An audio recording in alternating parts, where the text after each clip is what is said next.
Hello, welcome back to my YouTube channel. Today's episode of Modern Woman, we are going to be talking about love, life, and identity. And I know. But if you haven't already, please hit that subscribe button so that you don't just keep up, but stay ahead. Let's dive in. So, as you have seen in the video title, we are talking about the silent burnout of a modern woman. And today we are talking about the emotional burnout, because most of us are not talking about it, and it's affecting all areas of our life. I like to talk about productivity because it's one of those things that we have to do on a daily. When you wake up in the morning, you think about all your to-do list. You think about how many things in your day that you have packaged. And sometimes this emotional exhaustion and burnout is causing you to do none of it, keeping you stuck and emotionally restless. And sometimes, and I will tell you this story, please stick around because I saw it, I had it, and honestly speaking, it hurt me. Yes, I am not included in this story, but listening this story from a man who is experiencing firsthand what burnout of a modern woman today is like, it did hurt me. Because if it was me in that position, I think the way I've always thought about personal development and keeping myself grounded, I should have been able to sit back and ask myself, am I in the right place? Am I hurting my loved ones? Am I considerate of the people I live with, of the people who love me and I love them? So stick around for that story. But before that, I want us to talk about the reality of today's modern woman. A woman who is working, a woman who is a career woman, a woman who is not just doing her life, but also bringing up a home, bringing up a family, creating a safe haven for the people in their home. And sometimes it's not as easy as wake up and smile. Sometimes that burnout looks like smiling when you're crying inside. It looks like walking on the road mindless because your mind is elsewhere. It looks like speaking to yourself while driving or just something, walking on the road. You can't seem to pay a focus. You can't seem to give a focus to your current moment. You can't seem to even experience joy because you're busy burning in the inside emotionally. You're running on empty. And those of us who know you cannot pour from an empty cup, where do you get yours filled? So if you do not get your cup filled up, and if you do not identify how to reroute yourself, you will find yourself struggling emotionally. You will find yourself struggling physically. You will even find yourself getting a collapse. That is to say, I have seen women cry in public while they're excelling in their careers.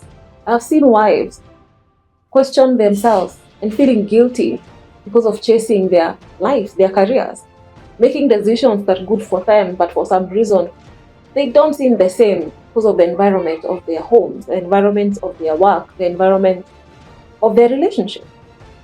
Let's normalize rest. Let us allow ourselves to say no without feeling guilty. If it's good for me, it should be good for you, because if I'm giving you half-baked attention, it doesn't mean that I am there, I am present, I am participating. I don't have to be there if I don't need to be there, if I do not want to be there. I have seen professionals question, as they chase their careers, questions their responsibilities back at home. Now, we are at a part where I must tell you the story I promised when we began this video, of this gentleman who decided to talk to me, not by virtue of anything, but by just being there. You see that person you meet and you feel you can talk. Maybe because I'm a stranger, or maybe because I seem like I can listen, but I really listen. And this had me feel sad and pain, a pain that I knew it's something you can change, it's something you can control, it's something you can avoid. But because you've decided to run on empty, you create the condition where you become the problem. And most of the time, as ladies, we do not want to accept when we are told. Because yes, we have a lot of things we are doing. We are juggling career, marriages, being a wife, being a mom, being everything that you want to become, but you forget to be yourself. And in this particular story, I feel like the lady has forgotten who she is first, before she is a career woman, before she is a mother, before she is an entrepreneur, before she is everything she is that makes her look an amazing woman. he's forgotten the core of it, which is being self. Being productive, being successful does not mean self-neglect. Because when you self-neglect, it does reflect in everything else.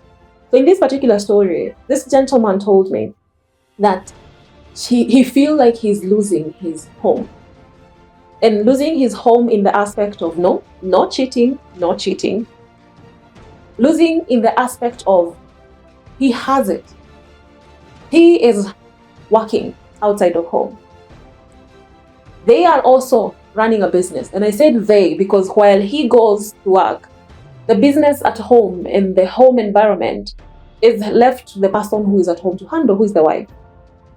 She is to run the business and also be the homemaker that she is. So when I tell you that I felt the pain, it's because I really did. Because I know she has a lot on her plate. She has a business to run and she has a home to run. And I listened to the guy speak and he told me, I do cook, I do my own laundry.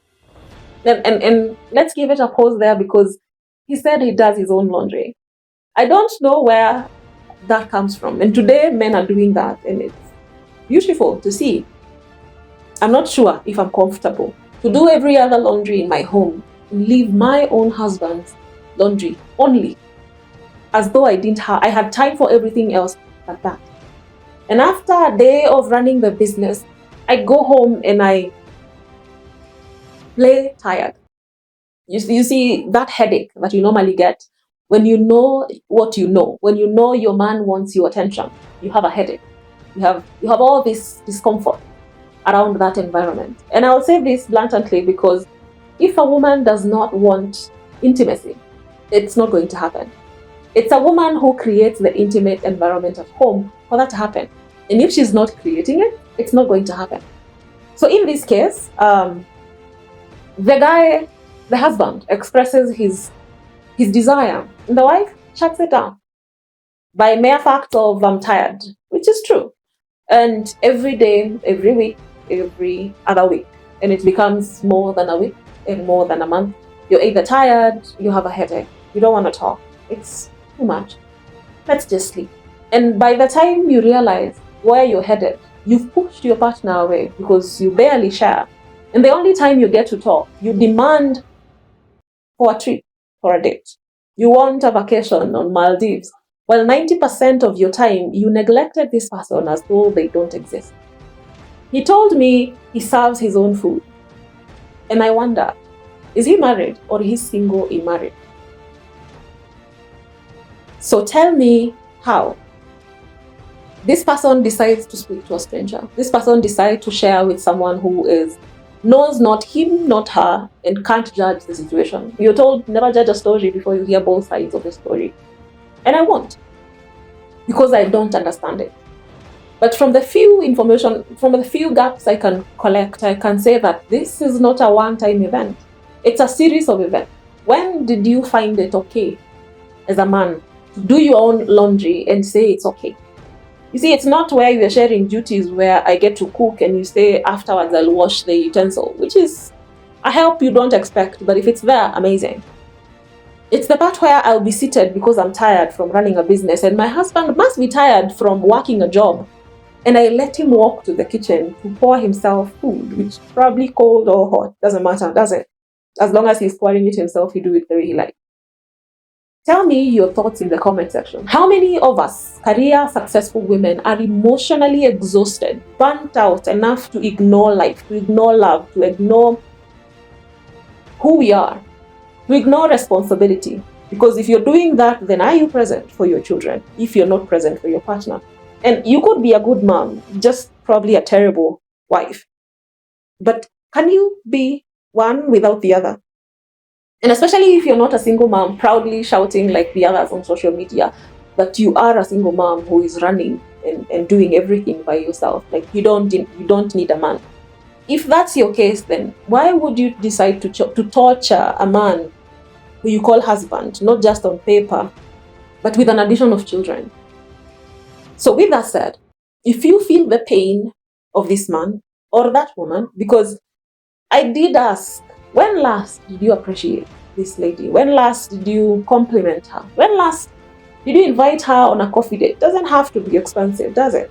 When last did you bring her a gift as simple as a necklace, a shoe, something she liked? You see, I wanted to know more before I could tell, or I could judge, or I could just give my opinion on what to do, because if you shared, then you were willing to hear me out too. So this is what we are doing.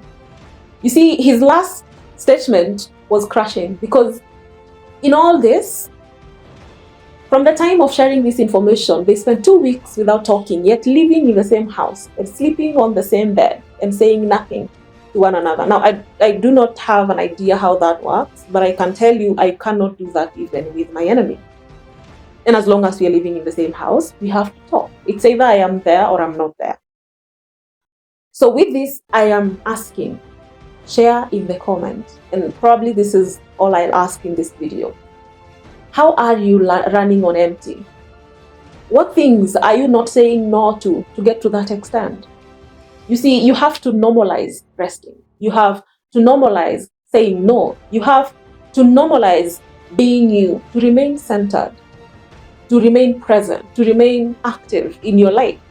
You see, you cannot live your life like a drunk person who doesn't have a memory of half the time they were partying or just before they went blank. So this video is one I am so, I'd say, deep interested in hearing your views on, because we have so many of us, the modern woman in Kenya and the world at large, where we are running and we are saying we do not need this, we do not need that, we do not want it. But are we living it? You see, if you say you don't want a man, how about staying away from one and not making their life a living hell? If you say you can do it by yourself, how about you pay your own rent and stop dating multiple men to pay your rent and buy you food and take you shopping and who knows what else? How about we stop outsourcing services from men and decide, if we want a man, settle down. And settling down is not stopping business. It's literally moving to the next stage of your life where you care more than just yourself. So if you take nothing from this video, please remember, when a woman heals, she's whole. When a woman allows herself to love and to be loved, everything around her starts to change. In this life, you're not behind. You are human. If this video touched you, please feel free to share it with another woman who might need it, or another gentleman who might need reminder that it is not wrong to tell who you are, tell the truth. Don't hold it in because men are good at it. Talk about it. It's not normal. It is not okay to just be silent. Please hit subscribe and let me see you in the next video where we talk about the church, the hustler, and if Kenyans are finding faith differently or losing faith altogether.